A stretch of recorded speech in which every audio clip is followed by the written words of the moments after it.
यदि आप चैनल पर नए हैं तो चैनल को सब्सक्राइब करिए, बेल आइकन को दबाइए। अगर वीडियो पसंद आए तो वीडियो को लाइक करें, कमेंट करें और अपने दोस्तों में शेयर करें। हेलो नमस्कार साथियों, कैसे हैं आप लोग? ऐसा आप लोग अच्छे होंगे फ्रेंड्स। आज हम आपसे बात करने वाले हैं तमिलनाडु विधानसभा चुनाव 2021 को लेकर। बहुत सारे कमेंट्स आए तमिलनाडु को लेकर के। तो फ्रेंड्स, तमिलनाडु पर हमने आज से करीब 100 डेज पहले यानी 100 दिन पहले लगभग एक वीडियो बनाई थी। अब ये दूसरा वीडियो है तमिलनाडु को लेकर के। इस वीडियो में हम लोग जानेंगे कौन सी पार्टी इस समय मजबूत है, किसको कितनी सीटें मिल सकती हैं और कौन इस बार सरकार बना सकता है, डीएमके या फिर एआईडीएमके। इन सारी चीज़ों का हम लोग यहाँ पर विश्लेषण करेंगे। तमिलनाडु विधानसभा चुनाव 2021 जो होने वाला है ये बहुत ही ऐतिहासिक होने वाला है। इस चुनाव में दो महान नेता, दो ऐतिहासिक नेता एम करुणानिधि डीएमके के और एआईडीएमके के जे जयललिता, ये दोनों नहीं होंगे। दोनों का आपको पता है निधन हो चुका है। तो ये पहला विधानसभा चुनाव होगा जो इन महान नेताओं के गैर मौजूदगी में होगा। तमिलनाडु की राजनीति की बात करें तो इस राजनीति में पिछले कई दशकों से दो ही पार्टियां लगातार आमने सामने रही हैं और यही सरकार बनाती रही हैं। पहली पार्टी एआईडीएमके तो दूसरी पार्टी डीएमके। डीएमके और एआईडीएमके यही दोनों पार्टियां लगातार जो है कि अल्टरनेट सरकार बनाती रही हैं तमिलनाडु के राजनीति में। तीसरी लार्जेस्ट पार्टी की बात करें तो तीसरी सबसे बड़ी पार्टी तमिलनाडु में वो है इंडियन नेशनल कांग्रेस यानी कांग्रेस पार्टी। इसके अलावा बहुत सारे ऐसी पार्टियां छोटी छोटी हैं जो छोटे छोटे रीजन्स में सक्रिय हैं। एक दो जिलों में, 3 जिलों में इस तरीके से मजबूत आधार रखते हैं। जैसे अगर हम बात करें पीएमके की, डीएमडीके की, वीसीके है, आईयूएमएल है यानी इंडियन यूनियन मुस्लिम लीग है, सीपीआई, सीपीएम, लेफ्ट पार्टीज जितनी हैं, तो बीजेपी, ऐसे बहुत सारे और दल हैं वहाँ पे जो कि कई इलाकों में, छोटे छोटे इलाकों में अपना सक्रिय हैं, जो अलायंस इन्हीं बड़ी पार्टियों के साथ डीएमके या फिर एडीएमके के साथ अलायंस बना के चुनाव में जाते हैं। बहुत सारी वहाँ पे पार्टियाँ ऐसी छोटी छोटी तमिलनाडु में लगभग अगर हम छोटी पार्टियों की बात करें तो करीब 40 से ज़्यादा पार्टियाँ बन गई हैं। वर्तमान समय में तमिलनाडु में कौन सी पार्टी की सरकार चल रही है? तो देखिए वहाँ पे सरकार जो चल रही है वो एडीएमके की चल रही है और मुख्यमंत्री हैं ईके पलानीस्वामी। वहीं हम बात करें डिप्टी सीएम की तो डिप्टी सीएम हैं पनीर सेल्वम। और राज्यपाल की बात करें तो राज्यपाल हैं बनवारी लाल पुरोहित। और लीडर ऑफ अपोजिशन की बात करें यानी प्रमुख विपक्षी दल के नेता कौन हैं तो वो हैं एमके स्टालिन जो कि डीएमके पार्टी से हैं।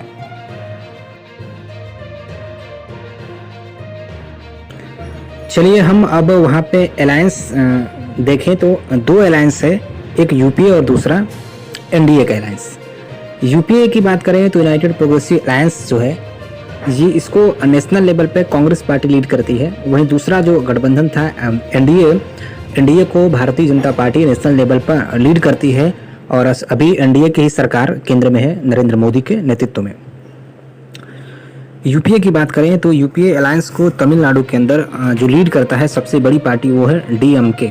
तो यूपीए में डीएमके है, आईएनसी यानी Indian national Congress, CPI, CPM, IUML और वीसीके और कई एक दो और छोटी छोटी पार्टियां इसमें जुड़ी हुई हैं। वहीं हम दूसरी ओर बात करें एनडीए की तो तमिलनाडु में एनडीए की सबसे जो लार्ज पार्टनर है एनडीए का वो है एआईडीएमके यानी एआईडीएमके ही तमिलनाडु में एनडीए को लीड करता है।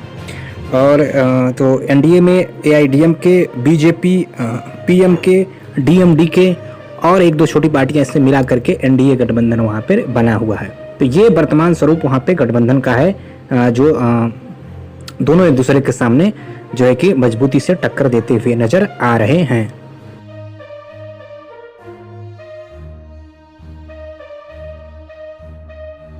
वहीं हम बात करें अब 2019 के लोकसभा चुनाव के नतीजों के तो 2019 में जो लोकसभा के चुनाव हुए थे उस चुनाव में डीएमके प्लस उसके अलायंस के साथियों को बड़ी सफलता मिली और तमिलनाडु के 39 लोकसभा सीटों में 38 लोकसभा सीटों पर डीएमके अलायंस को जीत मिली। और इस तरीके से क्लीन स्वीप इसको मान सकते हैं, बहुत बड़ी सफलता जो है कि डीएमके के हाथ 2019 के लोकसभा में लगी।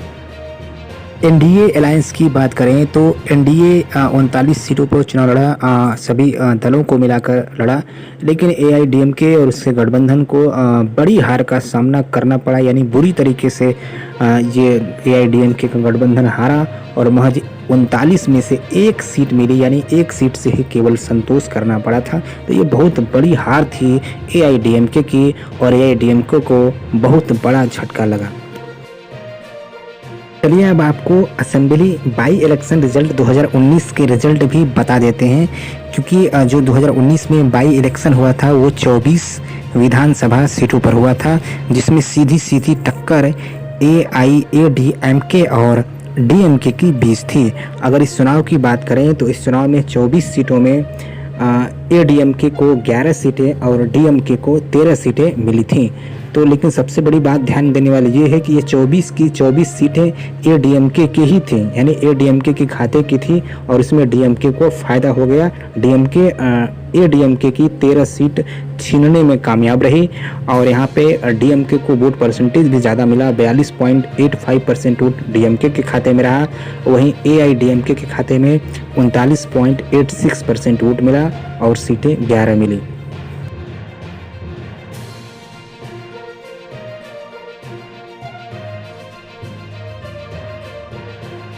अब हम बात करेंगे असेंबली इलेक्शन रिजल्ट 2016 के बारे में। 2016 में जो चुनाव हुआ था, अब हम देखेंगे उसमें कौन सी पार्टी को कितनी सीटें मिली थी, कौन सी पार्टी सबसे लार्जेस्ट पार्टी बनी थी।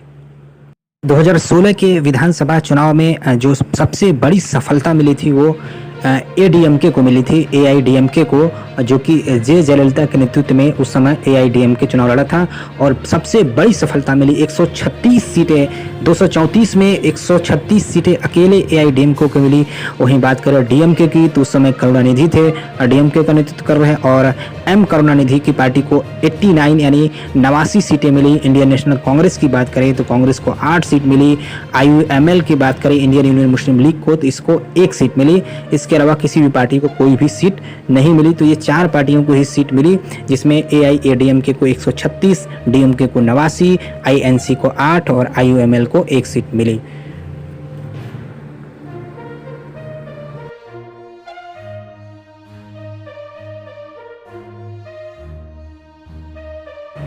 अब हम कुछ पोल्स हमने सोशल मीडिया के माध्यम से किए थे, उसके जो जवाब आए हैं, उनके जो रिजल्ट आए हैं वो आपको मैं बता देता हूं। सबसे पहला हमने जो क्वेश्चन लिया था वो था कि तमिलनाडु का नेक्स्ट सीएम कौन हो सकता है, किसको नेक्स्ट सीएम के रूप में देखना चाहते हैं। तो देखिए इसमें हमने 2 नाम सामने रखे थे, एक नाम था ईके पलानीस्वामी का और दूसरा था एमके स्टालिन का। इसमें देखिए सबसे ज़्यादा लोगों ने जो पसंद किया है वो एमके स्टालिन को, एमके स्टालिन को 60% लोगों ने। वहीं हम बात करें पलानीस्वामी की तो के पलानीस्वामी को केवल 40% लोगों ने पसंद किया है। तो सबसे ज़्यादा एमके स्टालिन को लोगों ने पसंद किया है। और नेक्स्ट जो हमारा सवाल था वो ये था कि तमिलनाडु में अगली सरकार कौन सी पार्टी बना सकती है, कौन जो अगली सरकार फॉर्म कर सकता है। तो देखिए इसमें सबसे ज़्यादा लोगों ने जो पसंद किया है यूपीए यानी डीएमके को जो है कि 64% लोगों ने पसंद किया है। वहीं बात करें एआईएडीएमके यानी एनडीए की तो एनडीए को जो है कि यहाँ पे 30% लोगों ने पसंद किया है। वहीं अदर्स के खाते में बाकी लोगों ने अदर्स को चूज किया है। अगला सवाल हमारा ये था कि केंद्र में कौन सी पार्टी की सरकार होनी चाहिए, यानी दिल्ली में किसकी सरकार होनी चाहिए। तो देखिए यहाँ पे नरेंद्र मोदी और राहुल गांधी का चेहरा हमने सामने रखा है, यानी यूपीए या फिर एनडीए यानी बीजेपी या कांग्रेस। तो देखिए इसमें सबसे ज़्यादा लोगों ने जो पसंद किया है सेंट्रल गवर्नमेंट के लिए वो कांग्रेस पार्टी को, यानी 75% लोगों का मानना है तमिलनाडु के अंदर की कांग्रेस पार्टी की सरकार बने। वहीं बीजेपी यानी एनडीए की बात करें तो एनडीए को केवल 25% लोगों ने वहाँ पे पसंद किया है। और इसका असर भी आपने देखा होगा किस तरीके से लोकसभा में यूपीए को जो है कि 39 में से 38 सीटें मिली थी। चलिए फिर हम आगे बढ़ते हैं और सबसे पहले मैं आपको बता दूं कि अभी क्या सिचुएशन बन रही है, किसको कितनी सीटें मिलेंगी। इसको जानने से पहले मैं आपको 2019 में जो लोकसभा का चुनाव हुआ था उस वोटों को अगर हम सीटों में कन्वर्ट करें तो कितनी सीटें किसके पाले में जाती हुई दिखाई दे रही है, यानी कि हम 2019 लोकसभा में चुनाव में कौन सी पार्टी कितने सीटों पर लीड की थी, कितनी विधानसभाओं में आगे थी, पहले वो आपको बता देते हैं। उसके बाद जो है कि हम अपना ओपिनियन पोल आपको यहाँ पे बताएंगे। तो और एक बात और मैं कहना चाहता हूँ कि अगर आप जो है कि और वीडियोस देखने चाहते हैं अदर स्टेट्स के तो डिस्क्रिप्शन में जाइए, वहाँ पे बहुत सारे लिंक हैं, कई स्टेट के हमने दिए हुए हैं। तो चलिए फिर हम आपको बता दें 2019 में कौन सी पार्टी कितने सीटों पर लीड की थी जो है कि लोकसभा चुनाव के दौरान विधानसभा में। तो देखिए यहाँ पे सबसे ज़्यादा जो कि लीड मिली थी वो डीएमके को। डीएमके 138 सीटों पर लीड में थी, यानी 138 सीटों पर आगे थी। वहीं आईएनसी यानी इंडियन नेशनल कांग्रेस की बात करें तो कांग्रेस 49 सीटों पर आगे थी। और एआईएडीएमके की बात करें तो काफ़ी बुरी स्थिति में थी, केवल 12 सीटों पर, यानी 12 विधानसभा में, यानी 12 कंस्टिट्यूंसी में केवल इसको जो है कि बढ़त मिली। वहीं सीपीआई की बात करें तो सीपीआई 12 सीटों पर बढ़त थी। सीपीआईएम की बात करें तो सीपीआईएम को भी 12 सीटों पर लीड मिली थी। आईयूएमएल की बात करें, इंडियन यूनियन मुस्लिम लीग की, तो इसको भी 5 सीटों पर बढ़त मिली थी। वहीं पीएमके की बात करें तो पीएमके को 2 सीटों पर, बीसीके की बात करें तो बीसीके को भी 2 सीटों पर, और भारतीय जनता पार्टी की बात करें तो भारतीय जनता पार्टी को 1 सीट पर बढ़त मिली थी। तो कुल इस तरह जो है कि 2019 में जो सत्ताधारी दल है वर्तमान में एआईएडीएमके, उसको बहुत ही भारी पराजय का सामना करना पड़ा था।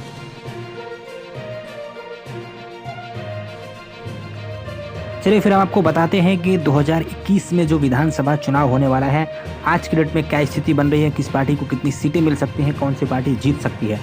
तो बात करें सबसे पहली पार्टी की, तो हम बात करते हैं एनडीए की ओर से, और एनडीए में लेते हैं भारतीय जनता पार्टी को। तो बीजेपी को यहाँ पर 1 सीटों पर बढ़त मिल सकती है। जी हाँ, बीजेपी 1 सीट जीत सकती है। वहीं अब हम दूसरी पार्टी एनडीए की बात करें तो वो है पीएमके। पीएमके को जो यहाँ पे 3 सीटों पर बढ़त मिल रही है, यानी पीएमके 3 सीटों पर बढ़त बना रही है, यानी पीएमके 3 सीटें जीत सकती है। छोटी पार्टी में अब हम ले लेते हैं यूपीए की पार्टी, वो है बीसीके। बीसीके की बात करें तो बीसीके जो है कि यहाँ पे 2 सीटों पर बढ़त बनाती हुई दिखाई दे रही है। नेक्स्ट हम बात करें अगली पार्टी की, तो आईयूएमएल की बात करें तो आईयूएमएल को जो है कि यहाँ पे 3 सीटें मिल सकती है। 3 सीटों पर बढ़त बनाती हुई आईयूएमएल दिख रही है। वहीं हम बात करें सीपीआई की, तो सीपीआई को यहाँ पे 5 सीट मिलने के आसार दिखाई दे रहे हैं। सीपीआई को यहाँ पे 5 सीटें मिल सकती हैं। वहीं नेक्स्ट हम बात करें सीपीएम की, तो सीपीएम को भी 5 सीटों पर बढ़त दिखाई दे रही है, यानी सीपीएम भी 5 सीटें यहाँ पे जीत सकती है। वहीं हम बात करें अगली पार्टी की, तो अगली पार्टी हम ले लेते हैं कांग्रेस पार्टी को, और यहाँ पे कांग्रेस को मिल सकती है 30 सीटें। तो ये तो छोटी पार्टियों का हमने आपको बताया। अब देखिए जो मेन 2 पार्टी हैं डीएमके और एआईडीएमके, उनकी बात कर लेते हैं। तो देखिए यहाँ पे सबसे ज़्यादा सीटें जो मिल रही हैं वो मिल रही हैं डीएमके को, यानी एमके स्टालिन को। टीएमके को 130 सीटें, जी हाँ, पूर्ण बहुमत से भी ज़्यादा सीटें, 130 सीटें डीएमके को मिल रही हैं। वहीं हम बात करें एआईएडीएमके की, तो एआईएडीएमके को जो कि बहुत बड़ा तगड़ा झटका लग रहा हो, इसको केवल 55 सीटें मिलती हुई दिखाई दे रही है, यानी एआईएडीएमके को 130 और एडीएमके को 55 सीटें मिल रही, यानी यहाँ पर डीएमके की सरकार बनती हुई दिखाई दे रही है। चलिए बात कर ले हम फाइनल परिणाम के, यानी टोटल कितनी सीटें किसके खाते में जा रही है। देखिए टोटल अगर हम ऐड करके आपको बताएं तो यहाँ पे एनडीए की बात करें तो एनडीए के खाते में टोटल 59 सीटें जा रही है, यानी 59 सीटें एनडीए के खाते में। वही हम बात करें यूपीए के खाते में जो एमके स्टालिन के नेतृत्व में, तो यूपीए खाते में टोटल जोड़ के 175 यानी 175 सीटें जा रही है, यानी पूर्ण बहुमत से काफ़ी ज़्यादा सीटें जो है कि यूपीए यहाँ पे लाता हुआ दिखाई दे रहा है। तो कुल मिलाकर हम कह सकते हैं कि तमिलनाडु में एमके स्टालिन के नेतृत्व में यूपीए सरकार बना सकता है, यानी डीएमके सरकार बना सकती है। तो दोस्तों ये था हमारा आकलन कि तमिलनाडु में कौन सी पार्टी को कितनी सीटें मिल सकती है, कौन जो है कि वहाँ पे सरकार बना सकता है। अब आपकी राय क्या है, आप भी अपनी राय कमेंट करके मुझे ज़रूर बताइए। और हाँ, डिस्क्रिप्शन बॉक्स को चेक करिएगा, उसमें बहुत सारे राज्यों के हमने जो कि लिंक दिए हैं, जहाँ से जा करके आप एनालिसिस देख सकते हैं। चलिए तो फिर मिलते हैं आपसे नेक्स्ट वीडियो में, तब तक के लिए धन्यवाद।